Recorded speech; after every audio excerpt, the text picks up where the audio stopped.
La revista El Doctor en Casa presenta su programa El Doctor en Casa TV.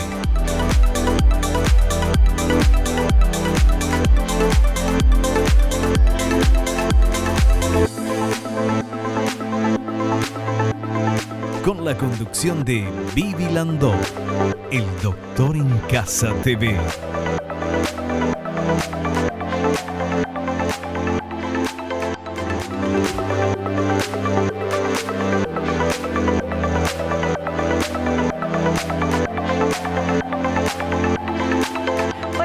Hola, ¿cómo están todos? Pero muy bienvenidos. Esto es El Doctor en Casa.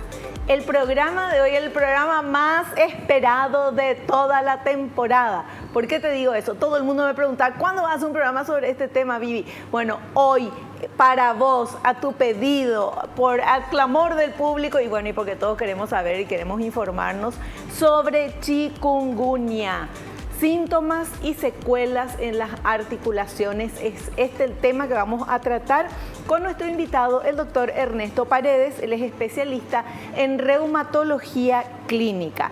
Y veamos un poquito esta placa que dice que la persistencia del dolor articular es una de las principales quejas de los pacientes con chikungunya. Las estadísticas muestran que más del 90% de los pacientes tienen un inicio repentino de fiebre, fatiga, dolor de cabeza y finalmente dolor articular en caderas, tobillos, manos y columna vertebral, que inclusive incapacita a algunos pacientes. Es importante no automedicarse y sobre todo no descuidarse luego de la enfermedad, ya que puede dejar secuelas en las articulaciones. Bueno, dicho esto, quiero contarles que el doctor Ernesto Paredes, que está acá con nosotros, es egresado de la Facultad de Ciencias Médicas de la Universidad Nacional de Asunción, especializado en Japón y en Canadá, past president de la Sociedad Paraguaya de Reumatología y ex jefe del Servicio de Reumatología del IPS. Ya lo saludamos, es amigo de la casa, es un gusto tenerte de vuelta aquí. Doctor Ernesto Paredes, ¿cómo estás? ¿Qué tal, Vivi? Un placer poder acompañarles en el programa. Realmente es un tema de mucha actualidad y de importancia fundamental en la pandemia o epidemia que estamos atravesando con la cuestión de esta enfermedad, que significa en un idioma africano no poder encorvarse, porque el paciente con chikungunya tiene una característica de muchísimo dolor y ellos lo describieron como aquella persona afectada de la enfermedad que no puede encorvarse, es decir, está doblada y de dolor. Tiene síntomas característicos de acuerdo a la etapa. Nosotros casi siempre dividimos el proceso de infección de chikungunya en 3 etapas. Una primera etapa, que es cuando empieza el proceso, que duran 2 semanas aproximadamente y se caracteriza por fiebre, una fiebre repentina, una fiebre alta, 38,5, 39 grados, el paciente sofocado, el paciente asténico, cansado, y también una reacción alérgica en el cuerpo, y seguido a eso puedan aparecer los dolores articulares y musculares, unos dolores intensos que se van intensificando, valga la redundancia, a lo largo de los días y semanas. Y el paciente busca una medicación milagrosa o un tratamiento para controlar el dolor. Perfecto. Doctor, te interrumpo acá, vamos a hacer un pequeño corte y a la vuelta seguimos hablando de este tema súper interesante. El doctor nos va a explicar, como lo está haciendo, todas las características y también qué podemos hacer, cuáles son los medicamentos. Hay mucha automedicación, todo el mundo, no, toma esto, toma lo otro. Bueno, de todo eso y cómo salir bien después de la chikungunya. Eso es lo más importante. Volvemos ya.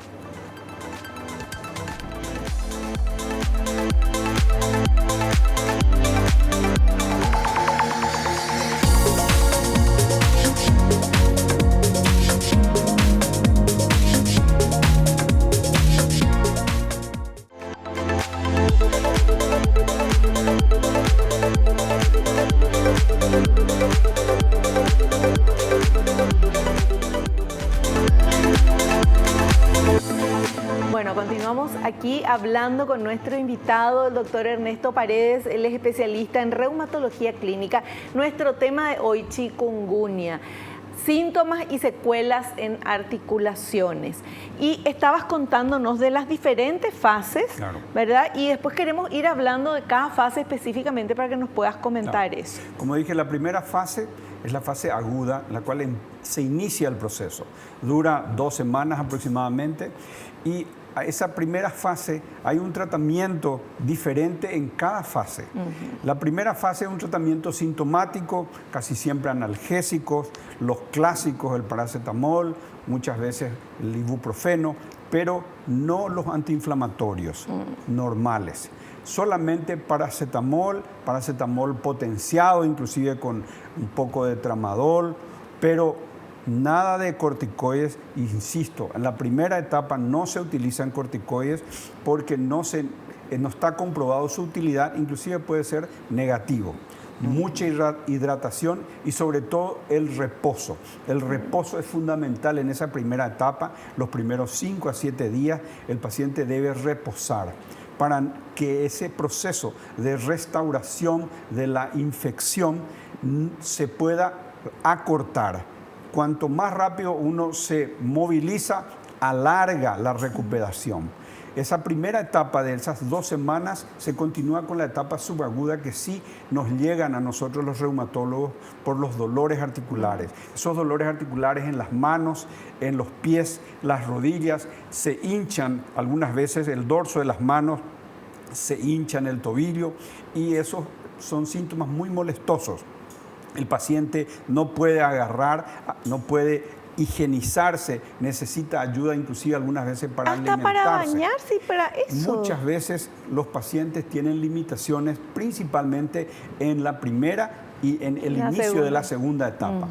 Esa segunda etapa tiene un tratamiento diferente a la primera etapa y es el momento en el cual nos llega a los reumatólogos porque buscan un control del dolor. Claro. En ese momento utilizamos no solo los analgésicos de los cuales hablamos, sino utilizamos también algunos opiáceos, el paracetamol con codeína en algunos momentos, antiinflamatorios, los que conocemos, tanto ibuprofeno, diclofenac, naproxeno, y podemos utilizar dosis bajas de corticoides de corta duración.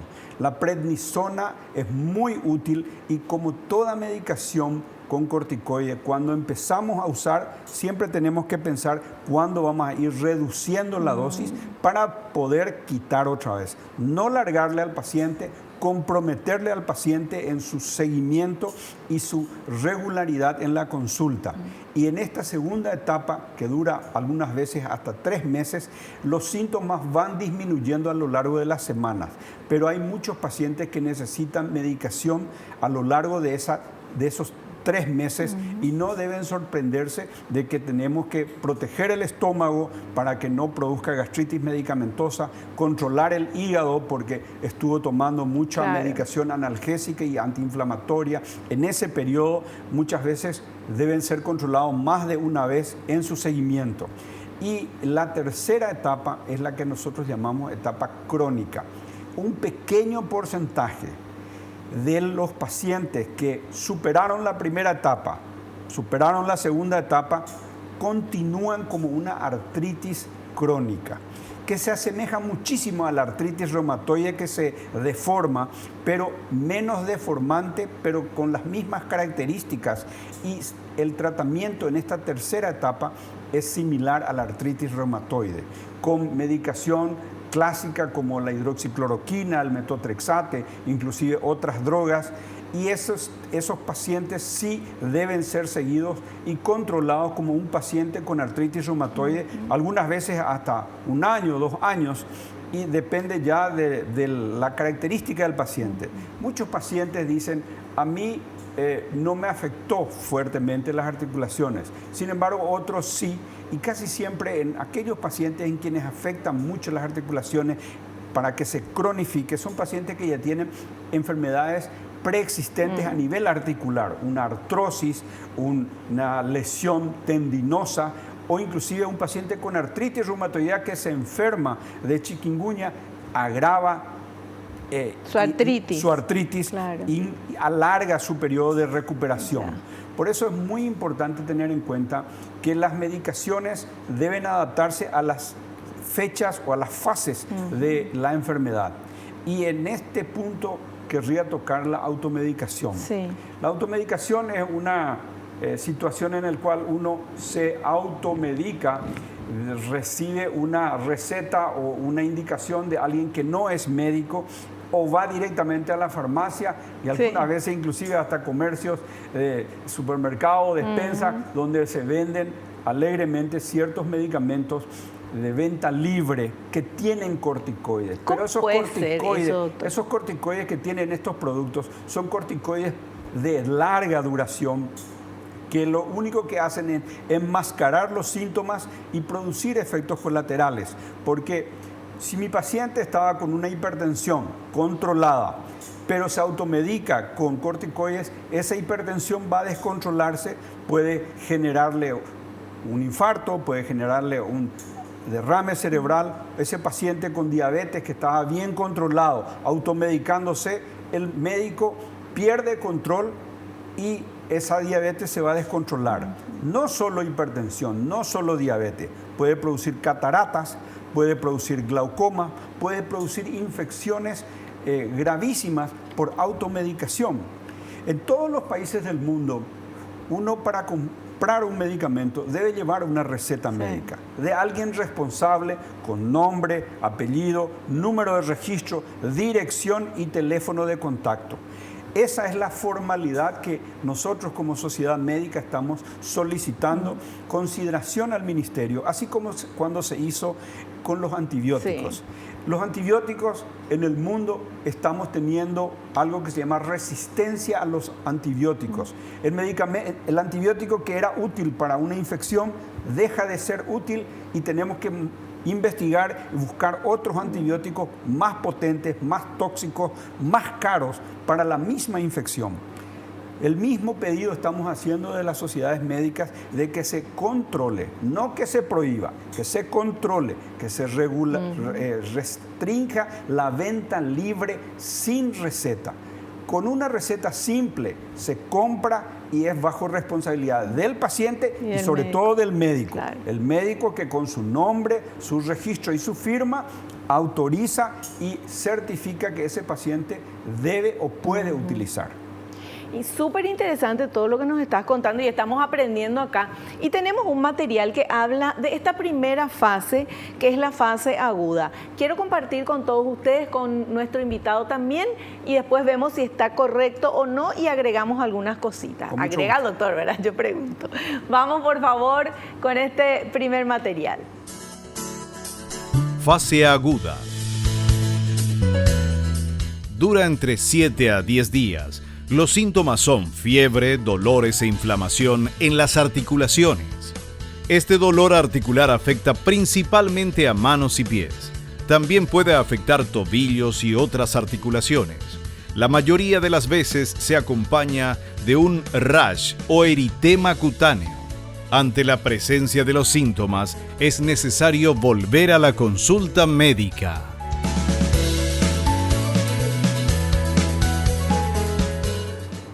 Excelente.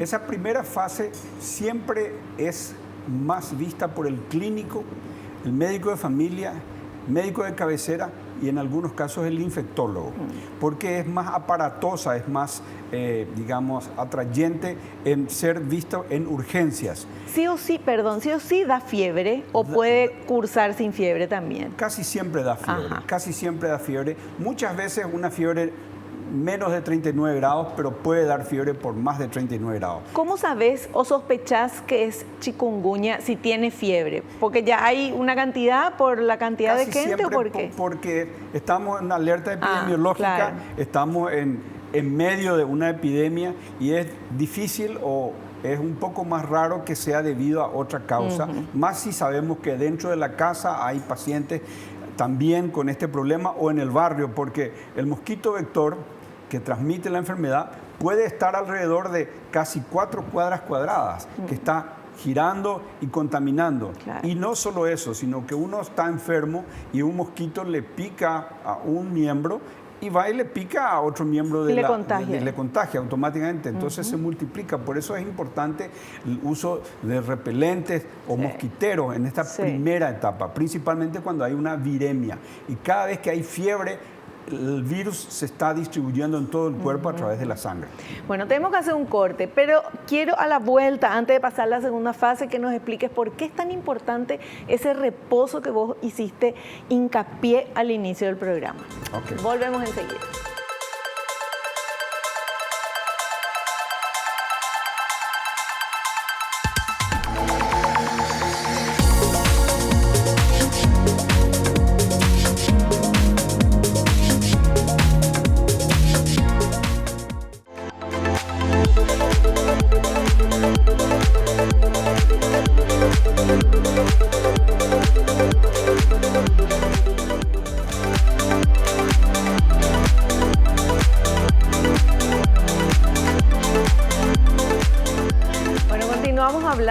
Que es el tema. Todo el mundo conoce a alguien que está o que tuvo chikungunya, el resto estamos todos con miedo, no queremos, vemos un mosquito y nos apavoramos.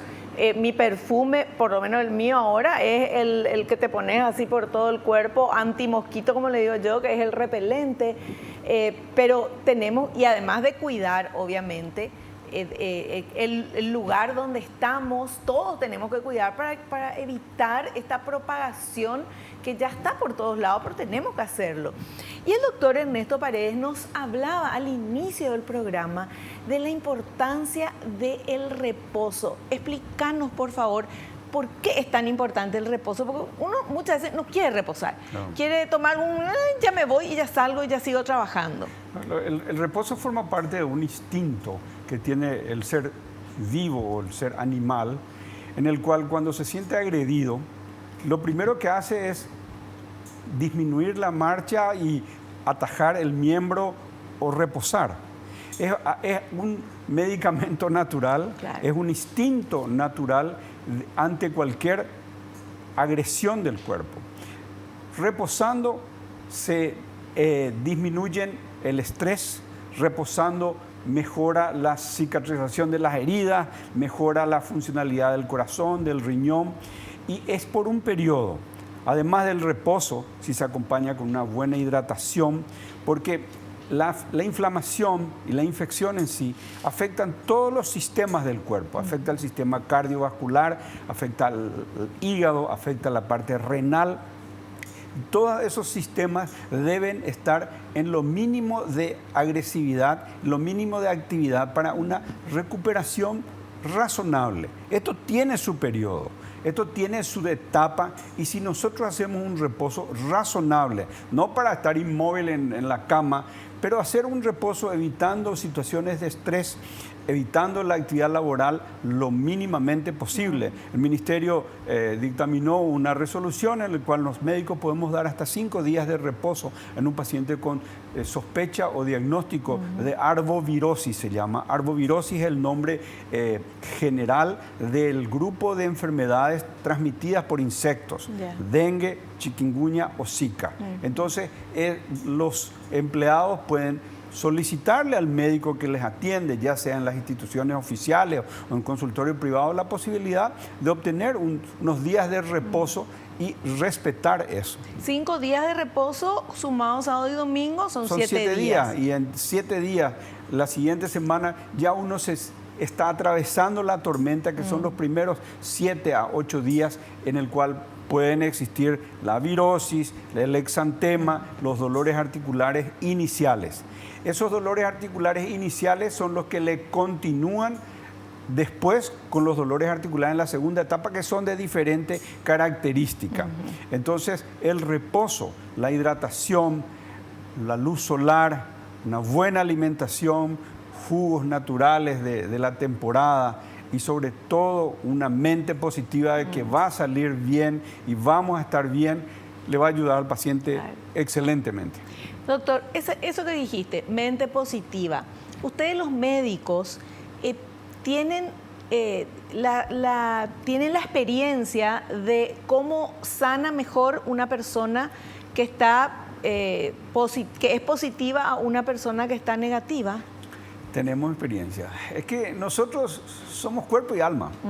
Si lastimosamente nuestra alma o nuestro espíritu está pesimista, está negativo, está en baja, uno realmente no le ve al paciente con mucha rapidez en su recuperación. La semana pasada salió un artículo que decía justamente que la actividad física, yendo a cuestiones de estilos de vida, la actividad física tiene casi tan o más importancia en el tratamiento de la depresión que los medicamentos. ¿Te imaginas? Imagínate, porque la actividad física ayuda a que el cuerpo se reingenierice, ayuda a secretar hormonas del placer, hormonas de actividad, y todas esas cosas hacen que nosotros, que somos cuerpo y alma, mejoremos rápidamente. La mente positiva, el empezar el día con el pie derecho, el cerrar la noche con los problemas del día y amanecer limpio, ayuda a la recuperación. Aunque no tengamos estudios objetivos, números, estadísticas, pero la en el día a día vemos pacientes que son positivos. Doctor, me dice, ¿y usted cómo está? Le preguntamos. Y sigo con mi artritis, pero estoy bien, doctor, estoy bien. Y uno ya ve el esbozo de la sonrisa y ya el médico mismo se siente interactuado, pero ese paciente que a quienes recibimos con cabizbajo, pesimista, necesitamos dedicarle más tiempo a mejorar la autoestima, a mejorar el optimismo para poder superar esta situación que es temporaria. Yo pienso que cuando vengan los tiempos fríos van a acabar este tipo de situaciones, con el caso de la chikungunya, pero en el día a día nos sirve la mente positiva, la positividad y la resiliencia, como se dice, el tratar de olvidar los malos momentos. Claro, y enfocarnos en lo bueno, y que gracias a Dios tenemos buenos profesionales que nos pueden atender, que nos pueden decir qué medicamentos tomar, que si te sentís mal le llamás y te atienden y te dicen qué hacer. Entonces, eso, ¿verdad, y sobre doctor? todo, que conocemos esto.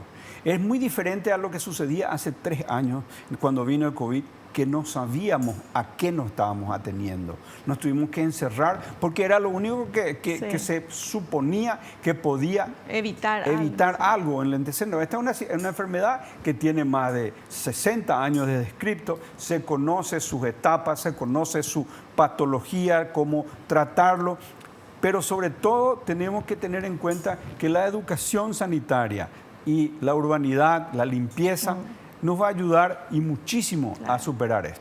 Doctor, ¿por qué luego apareció la chikungunya acá en Paraguay? ¿O antes no había o hubo alguna vez? No, lo que pasa es que teníamos el mosquito, el mismo vector que transmitía el dengue, transmite el chikungunya, y se supone que probablemente con el mundial que se hizo en Brasil, vinieron pacientes de África y trajeron eso, y al tener el mosquito se juntaron el hambre con las ganas de comer y se nos quedó. Pero se está extendiendo toda Latinoamérica, principalmente Bolivia, Paraguay, norte argentino, el sur del Brasil, están minados del mosquito y también tienen sus epidemias. Nosotros estamos ahora teniendo eso y vamos a superar, pero con paciencia y colaboración y educación sobre todo. Así mismo. Y repelente, por favor, usen. Bueno, vamos con este otro material que habla de la segunda fase, que ya nos explicaba el doctor, pero vamos a verlo de vuelta, ¿sí? Fase subaguda. El 20 a 40% de los casos puede pasar a esta fase, que puede durar hasta 3 meses. Ya no se registra fiebre, pero sí manifestaciones articulares. Si dura más de 3 meses, ingresa a la siguiente fase. Algunas personas con antecedentes de patología osteoarticular o con una intensa fase aguda, fiebre alta, artritis incapacitante, tendrían mayor riesgo de persistir con la sintomatología en esta fase.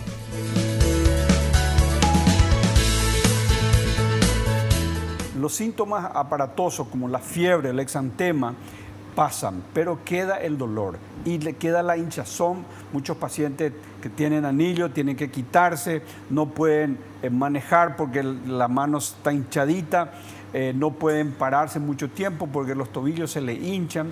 Son rastros de esa primera fase aguda. Y esa segunda fase es muy similar a una artritis de inicio, artritis reumatoide de inicio, y en este grupo podemos utilizar corticoides a bajas dosis por un tiempo, dosis escalonada como para poder ir reduciendo y al terminar el control de los síntomas, suspender efectivamente. Probablemente se pueda utilizar también antiinflamatorios a dosis terapéutica, porque muchas veces utilizamos antiinflamatorios a dosis que no son las correctas o son subóptimas y no obtenemos el resultado. Entonces, en esta segunda fase, aparte del analgésico, el antiinflamatorio, los corticoides podemos utilizar. Algunos pacientes tienen hormigueos por parestesias, lo llamamos, y utilizamos medicamentos antineuríticos como la pregabalina, la carbamazepina, para esos síntomas puntuales. Pero siempre cuando hay articulaciones inflamadas, sean de las manos, de los pies, de las rodillas, la inflamación hace que la articulación esté caliente, hay que colocar frío local. Hay que colocar frío como para enfriar esas articulaciones y ayudar a recuperar localmente sin tener que estar obligándole al paciente a tener que utilizar medicación supletoria para controlar los síntomas. Perfecto. Bueno, y ahora pasamos a la última fase, la fase crónica. Y veamos, por favor, este material. Fase crónica. Del 40 al 80% de los pacientes puede manifestar síntomas más allá de los 3 meses. En esta fase persisten los dolores articulares. Puede haber una sensación febril por la inflamación articular. Como medida importante para intentar prevenir pasar a una etapa crónica, se recomienda un correcto manejo del dolor y de las afectaciones articulares, reposo, frío local y rehabilitación funcional precoz.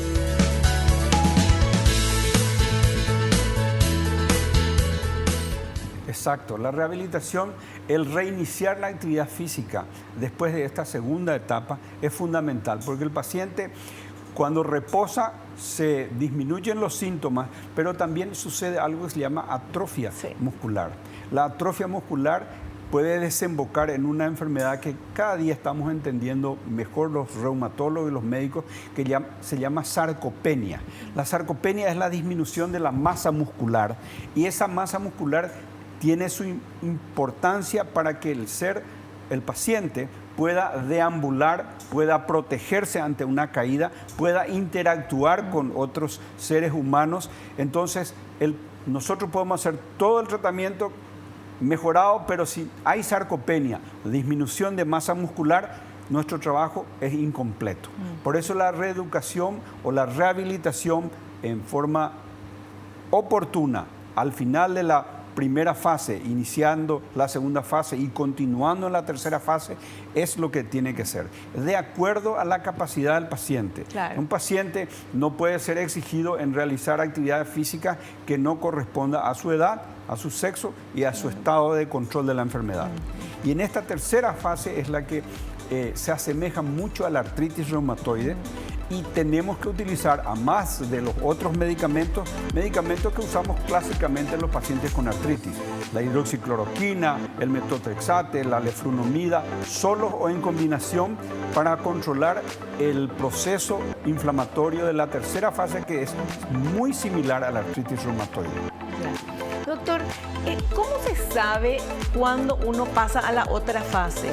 Casi siempre por el tiempo, porque el paciente se recuerda exactamente. Doctor, empecé el 1 de enero y está consultando al 2 de marzo, está terminando el segundo mes y uno ve por clínica, por las características y por el interrogatorio en qué fase estaría.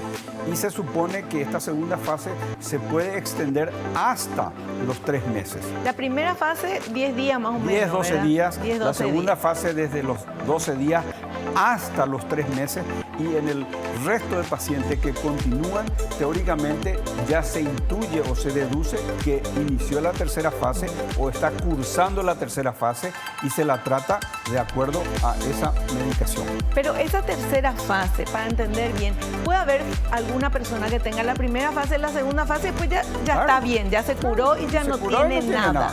Es un porcentaje no tan mínimo puede pasar si tiene enfermedad prevalente Claro. articular a la tercera fase. Yo solía comparar con una situación de una sala lleno de cristales en el cual entra un gato y se pelea y rompe todo, Sí. al efecto de una enfermedad tipo estas virosis en un paciente estable. Todo lo que estaba controlado desajusta todo y tenemos que pasar meses o semanas tratando de controlar y ajustar cada síntoma para poder darle otra vez una normalidad. Bueno, pero eso es importante de saber. Sí. Nosotros hablamos de 3 fases. La primera y la segunda sí o sí todo el mundo va a tener Claro. si le pica el bichito, Claro. ¿verdad? El mosquito. Pero la tercera ya es el que ya no se curó. No se curó, no respetó el reposo, no hizo las medicaciones en forma y o tiene una predisposición por la edad mayor de 65, 80 años o es un niño muy pequeño que en cierto sentido tiene predisposición para que pueda pasar a la tercera fase. Ya. Casi siempre hay una curación espontánea en la al final de la segunda fase, pero ese pequeño grupo de pacientes puede continuar si tiene una enfermedad predisponente. Perfecto. Bueno, nosotros hacemos un pequeño corte si les parece y volvemos enseguida, seguimos hablando con nuestro invitado.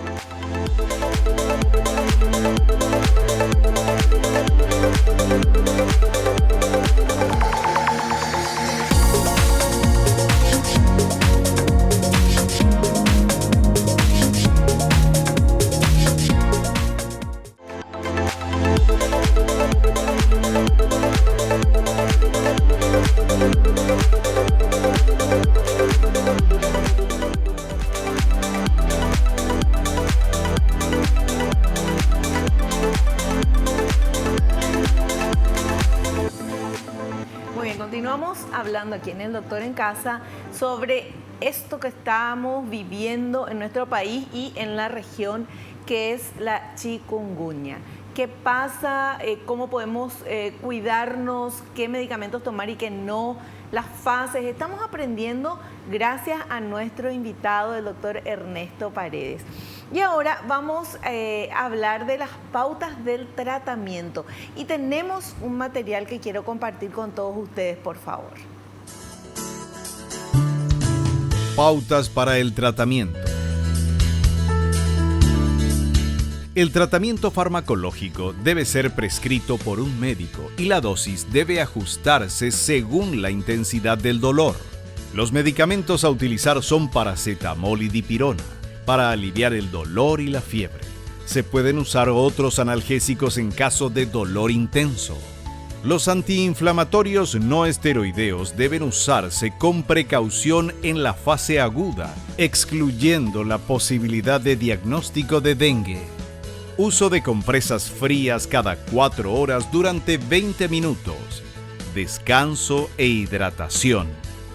Evitar forzar las articulaciones y cargar peso. Mover las articulaciones afectadas al despertar, a lo largo del día y antes de acostarse. Realizar fisioterapia.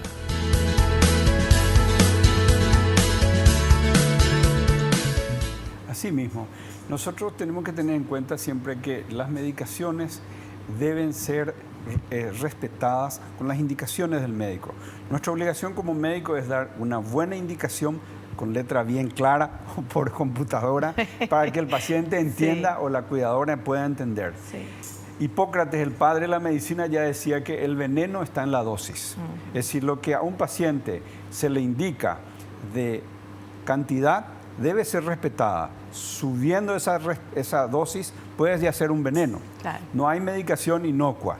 Medicación justa y controlada es lo que se indica. Y sobre todo respetar los análisis y pedidos de estudio, porque estos medicamentos pueden afectar el hígado, pueden afectar el riñón, y su uso sin control no es buena práctica, y el médico especializado o el médico clínico tiene su obligación de ir controlando a lo largo de la evolución de la enfermedad.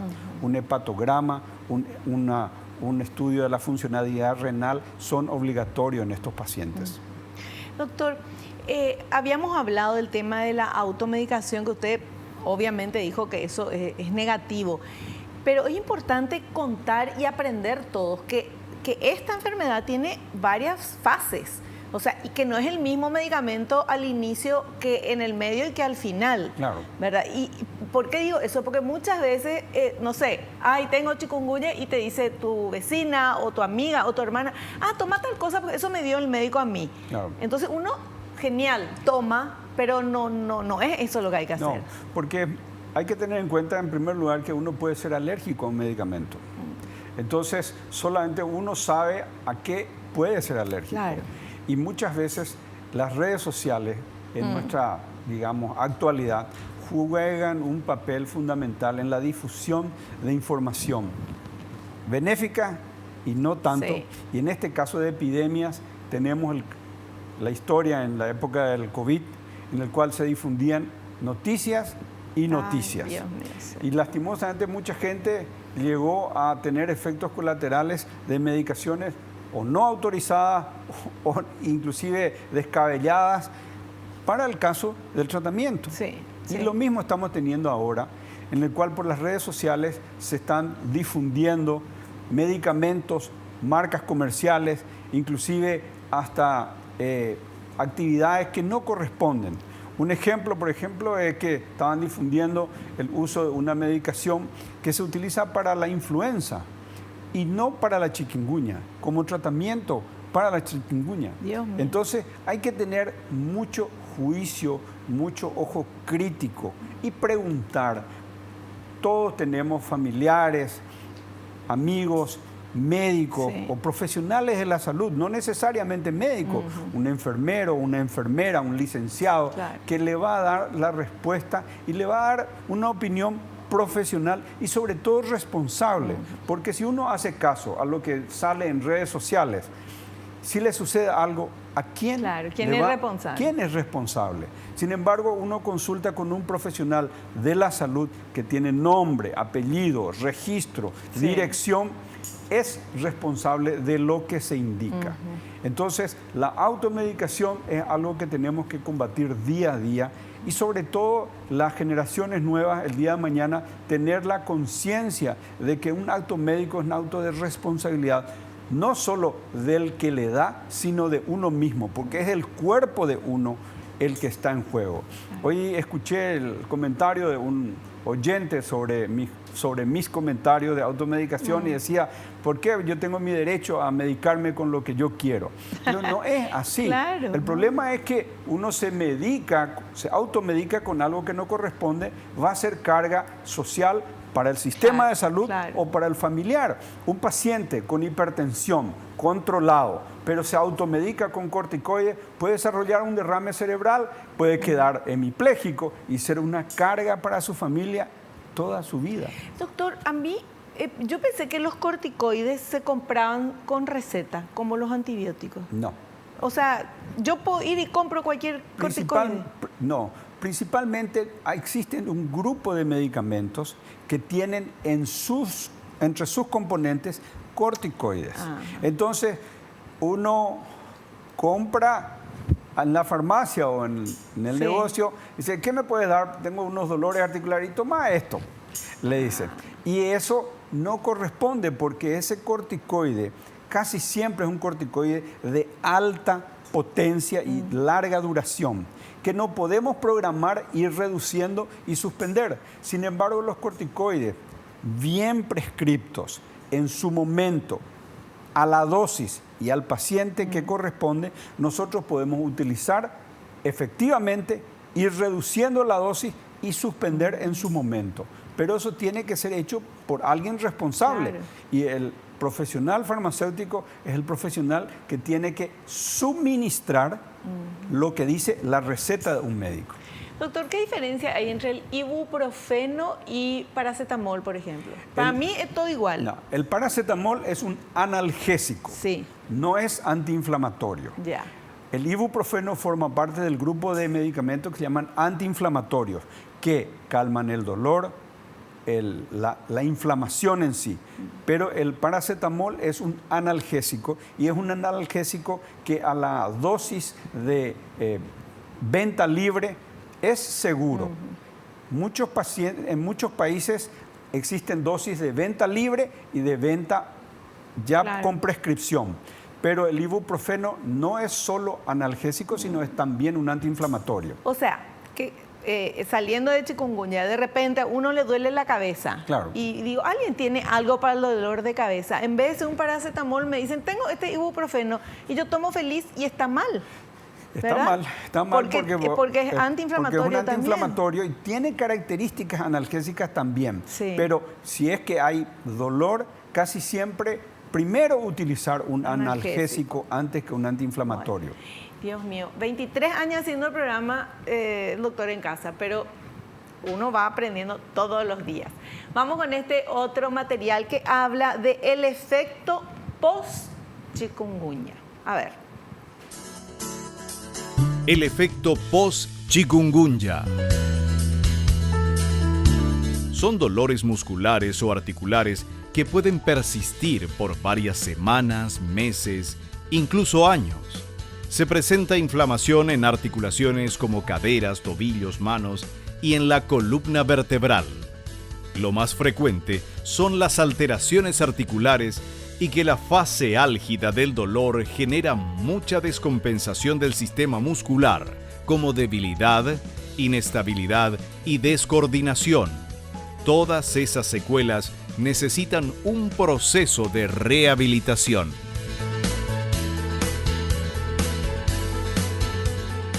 Exacto.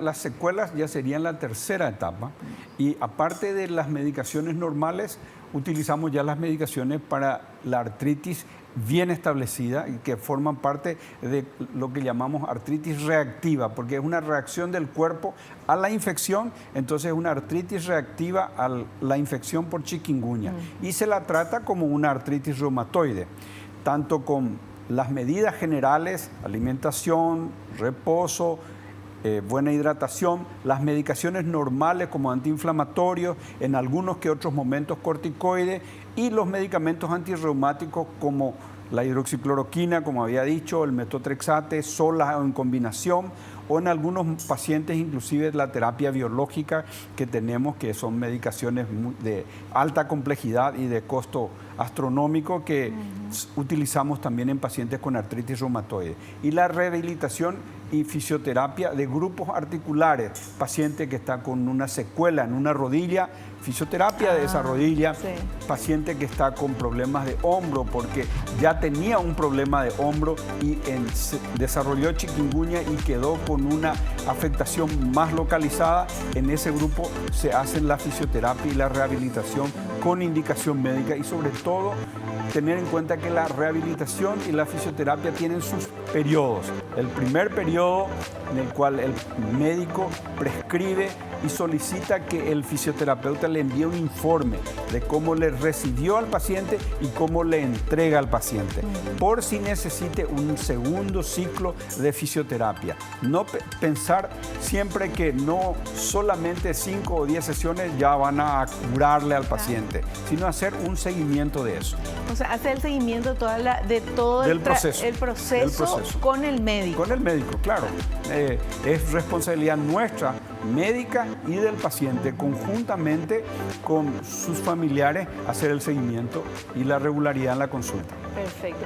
Hacemos un corte y volvemos ya.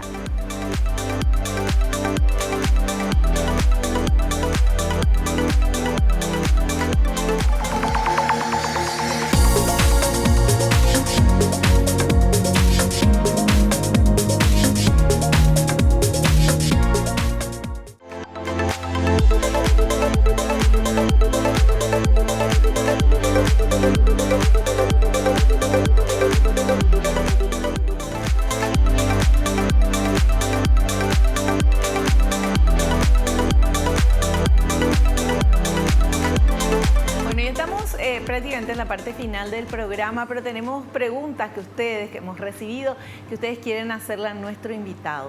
Vamos con esta primera pregunta, por favor.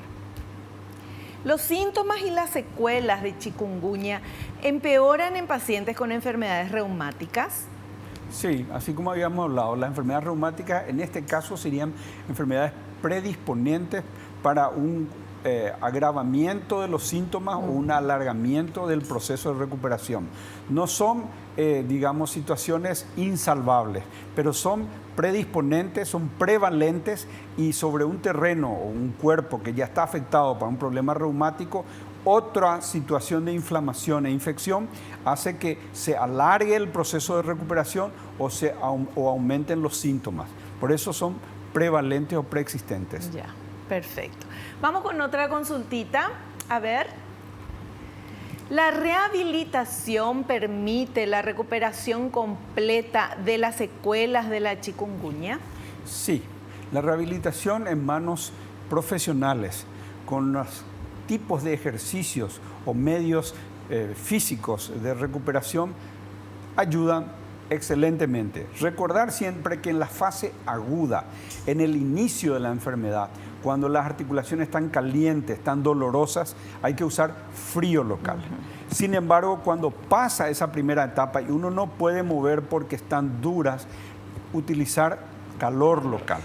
Son dos situaciones totalmente opuestas y que pueden ser negativas cuando en el cuadro agudo las articulaciones están calientes, se le coloca calor, eso empeora. Entonces, primera etapa, fresco o frío local, agua o gel pack o compresa de agua fría, y en la segunda etapa, la subaguda o la crónica, cuando las articulaciones ya están, digamos, frías, utilizar el calor local como para facilitar el movimiento.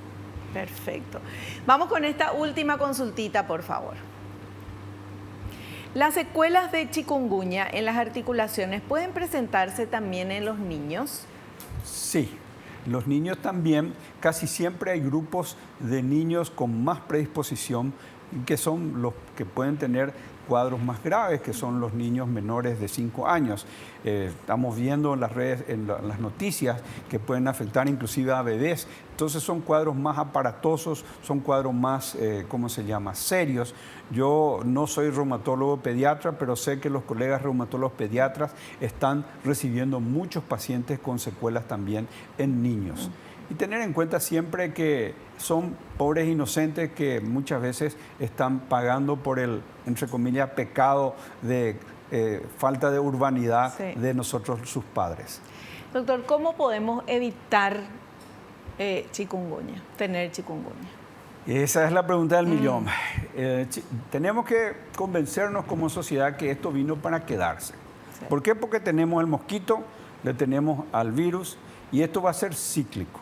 Tenemos que convencernos como sociedad de que ser más limpios, saber disponer o saber utilizar los residuos después de cada lluvia debido al cambio climático. Vamos a tener que limpiar nuestras casas, interesarnos por limpiar, desagotar los recipientes con agua, tratar de convencernos de que esto vino para quedarse y vamos a tener que convivir con esto. Claro. Y que cuanto más rápido nos convenzamos de que esto tiene que cambiar nuestra forma de vivir y de convivir, vamos a tener una larga vida con este tipo de arbovirosis. Si te pica de vuelta el mosquito y ya tuviste chikungunya, ¿tenés otra vez, doctor? Esa es una pregunta del millón, porque realmente no hay estudios que demuestren que la persona que fue picada por el vector vuelva a enfermarse otra vez.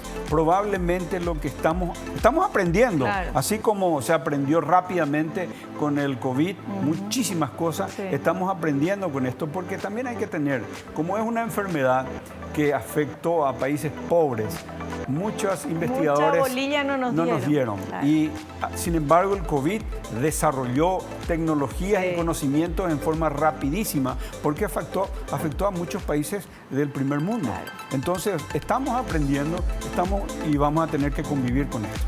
Perfecto, doctor. Queremos agradecerte la presencia, toda la información, todo el conocimiento y sobre todo tu tiempo tan valioso. Muchas gracias por venir acá. Es un placer, Vivi, y estoy a las órdenes como siempre. Muchísimas gracias. Nosotros nos despedimos hasta el próximo programa, si Dios así lo permite. Espero que te haya gustado, que hayas aprendido como lo hicimos todos aquí. No te olvides lo que te digo siempre. Naciste para ser feliz. No te conformes con menos. Y usar repelente. Chao, chao.